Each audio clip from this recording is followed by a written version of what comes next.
ನಮಸ್ಕಾರ, ಚಿಟ್ಟೆ ಹೆಜ್ಗೆ ಸ್ವಾಗತ. ಕನ್ನಡ ಬಿಗ್ ಬಾಸ್ ಸೀಸನ್ 11ರಲ್ಲಿ ವಿನ್ನರ್ ಯಾರಾಗಬಹುದು ಹಾಗೂ ರನ್ನರ್ ಯಾರಾಗಬಹುದು ಈ ಬಗ್ಗೆ ಸಂಪೂರ್ಣವಾಗಿ ಈ ವಿಡಿಯೋದಲ್ಲಿ ತಿಳಿಯೋಣ. ಈ ಬಾರಿ ಬಿಗ್ ಬಾಸ್ ವಿನ್ನರ್ಗೆ 4 ಕೋಟಿಗಿಂತ ಅಧಿಕ ವೋಟ್ಸ್ ಬಂದಿದೆ ಅಂತ ಹೇಳಲಾಗುತ್ತಿದೆ. ಹನುಮಂತ, ಮೋಕ್ಷಿತಾ, ತ್ರಿವಿಕ್ರಮ್, ರಜತ್, ಮಂಜು ಹಾಗೂ ಭವ್ಯ. ಇವರಲ್ಲಿ ಭವ್ಯ ರವರು 5ನೇ ಸ್ಥಾನ ಹಾಗೂ ರಜತ್ ರವರು 6ನೇ ಸ್ಥಾನ ಪಡೆದಿದ್ದಾರೆ ಅಂತ ಹೇಳಲಾಗುತ್ತಿದೆ.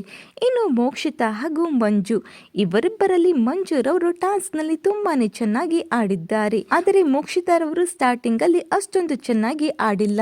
ಆದರೆ ಮೋಕ್ಷಿತಾರವರಿಗೆ ಫ್ಯಾನ್ಸ್ ಜಾಸ್ತಿ ಇರುವ ಕಾರಣ ಇವರಿಗೆ ಮಂಜುರವರಿಗಿಂತ ಜಾಸ್ತಿ ವೋಟ್ಸ್ ಬಂದಿದೆ. ಸೊ ಇವರಿಬ್ಬರಿಗೆ 4ನೇ ಹಾಗೂ 5ನೇ ಸ್ಥಾನ ಬಂದಿರುವ ಸಾಧ್ಯತೆ ಜಾಸ್ತಿನೇ ಇದೆ. ಇನ್ನು ಉಳಿದಿದ್ದು ತ್ರಿವಿಕ್ರಮ್ ಹಾಗೂ ಹನುಮಂತ. ಇವರಿಬ್ಬರು ಕೂಡ ಟಾಸ್ಕ್ ನಲ್ಲಿ ತುಂಬಾನೇ ಚೆನ್ನಾಗಿ ಆಡಿದ್ದಾರೆ. ಹಾಗೂ ವೋಟ್ಸ್ ನೋಡೋದಾದರೆ ಕಲರ್ಸ್ ಕನ್ನಡ ಪೇಜ್ ನಲ್ಲಿ ನಡೆದ ಎಲ್ಲಾ ಪೋಲ್ ನಲ್ಲೂ ಕೂಡ ಹನುಮಂತರವರಿಗೆ ಜಾಸ್ತಿ ವೋಟ್ಸ್ ಬಂದಿದೆ. ಸೊ ತ್ರಿವಿಕ್ರಮ್ ಹಾಗೂ ಹನುಮಂತ ಇವರಲ್ಲಿ ಒಬ್ಬರು ವಿನ್ನರ್ ಆಗ್ತಾರೆ ಅನ್ನೋದು ನಮ್ಮ ಅನಿಸಿಕೆ. ಹಾಗೂ ನಮ್ಮ ಪ್ರಕಾರ ತ್ರಿವಿಕ್ರಮ್ ವಿನ್ನರ್ ಆಗಬಹುದು. ನಿಮ್ಮ ಪ್ರಕಾರ ವಿನ್ನರ್ ಯಾರಿರಬಹುದು ಅನ್ನೋದನ್ನ ಕಮೆಂಟ್ ಮೂಲಕ ತಿಳಿಸಿ. ಈ ಒಂದು ವಿಡಿಯೋ ನಿಮಗೆ ಇಷ್ಟವಾಗಿದ್ದರೆ ಲೈಕ್ ಮಾಡಿ, ಶೇರ್ ಮಾಡಿ, ನಮ್ಮ ಚಿಟ್ಟೆ ಹೆಜ್ಜೆ ಚಾನೆಲ್ ನ ಸಬ್ಸ್ಕ್ರೈಬ್ ಮಾಡ್ಕೊಳ್ಳಿ. Thank you.